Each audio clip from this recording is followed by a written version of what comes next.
Welcome to part 2 of my third birthday cake test. Now I have had this chilling for 24 hours. It's time to unwrap it, start cutting it, and then we can decorate it. That is one heck of a cake. I honestly don't know what I'm gonna do. I think first things first, I have to take this top off. I'm bummed at how much height I'm gonna be losing, but I just have to do it. Let's start there. Hey, but this is insane. Look at this mountain. I'm gonna try and make something out of this later, but this is the base we're gonna work with. Now, this is going to be a little bit more of a challenge because it's only this thick, but I am going to try and cut this in half vertically, and then we can have 2 layers and put some frosting between them. Wish me luck. There are a lot of crumbs going around now, but I do in fact have 2 somewhat even slices. But before I can do anything else, I have to get rid of these crumbs. So this is going to be our base layer, and now I'm going to cut out the grave from the top layer and we can put that on top. First, I need to flip this over. Why am I using the base as the top? I don't know. I just am. This is what's happened today. Hopefully it works. Okay, this is the grave. We're going to try and pull this bit out without messing up the rest, and then we're going to attach this to the base. Success! I have now done a base coat for the entire cake, as well as having put in my tombstone and cut out my grave. Now I'm going to try and do some decorative piping around the edges. I'm probably not going to do any text on this one because I've made the hole too big and the cake too small. Here goes nothing. I think I'm using the wrong tip for this design, but I'm going to try anyway. Big, little, big, little. It's falling off the cake stand. Yeah, I'm definitely not doing the shells right, but it's practice. It's all part of the journey. Now that I've done some rough icing around the bottom, I think I want to also do a top line, but I'm going to change the piping head and see what difference it makes. Let's see what comes out of this tip. Oh, I think this was the tip I should have been using. Oh, that actually looks better. It's still not great, but it's much better. Yeah, so I definitely shouldn't be going up and down like this. I should be doing individual ones, I think.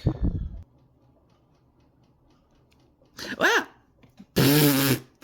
That was not what? I've taken off all of the piping along the bottom as well as where I messed up on the top, and I'm going to go back in and redo it. I could have taken off all of it, but I figured that this is enough to fix up the main problems. I think that actually turned out pretty cute. It's definitely not perfect, but I think I'm getting better at this whole piping thing. Now I'm going to change my piping tip and I'm going to try and do some other decorative details. In addition to the piping top and bottom, I've added some drop lines of piping. They are not very even. For some reason, I keep practicing my first line at the front of the cake, which seems counterintuitive, but that's okay. Overall, I think this has been a really good attempt. I do like having the dug out grave rather than the mound of dirt, but I need to make it much smaller in order to actually fit the space I need to write everything. Also, I think I might need a different cake tin, and I definitely need a different size cake board because this cake is actually bigger than the board and it is spilling over. Having said all that, this has been attempt number 3. Stay tuned for attempt number 4.